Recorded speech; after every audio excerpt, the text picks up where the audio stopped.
Today's sobering economic figures, we're in a recession for the first time in 28 years, demonstrates just how challenging the next 12 months will be for all Australians. Now, with JobKeeper to be extended until March, the artificial fiscal stimulus will keep the economy on life support until then. But after that, who knows? That's why it's so important that the upcoming federal budget be bold, be creative, and a once-in-a-generation reform instrument.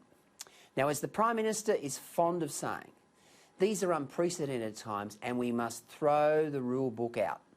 That means this government has no choice but to accelerate personal income tax cuts. Those tax cuts that were to be introduced in 2022 and 2024 must be expedited.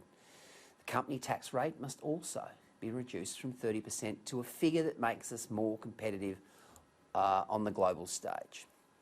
Infrastructure spending, that's a big one. Big government projects must be rolled out. Nation-building dams, transport projects, they're vital to our future economic prosperity. We must diversify our trade addiction away from China. We must revolutionise the way the private sector does business with government. We can't afford to have major projects held up with red and green tape and all that bureaucracy that goes with that. All levels of government, local, state and federal, must streamline their approvals process. So if a developer is shovel ready with the cash to build a project and create jobs, give them the okay. Say, all right, the project's yours, but we are going to watch you like a hawk with the environmental and conservation protocols to be monitored as the job proceeds in real time. Get on with it. You know, for too long we've put up with this, bureaucracy and sort of green and red tape that stops these people from getting ahead. They just want to build stuff, and of course the greenies and the conservationists often stop them, quite rightly in some instances. But we've got to trust them, and if they do the wrong thing, throw them in jail. This border closure bulldust too must end. The politicisation of borders is a national disgrace, as power-hungry state and territory leaders milk it for all it's worth. It's about suppression of the virus, not eradication. Now, tomorrow at National Cabinet, Prime Minister Scott Morrison faces one of his greatest challenges as he tries to get the borders open and the national economy back up and running by Christmas. He's going to have to convince recalcitrants like Queensland's Anastasia Palaszczuk and Western Australia's Mark McGowan, both Labor guys, that they are crushing their economies by keeping the borders closed. And they are. They're crushing their economies. With Victoria, well, it's a basket case.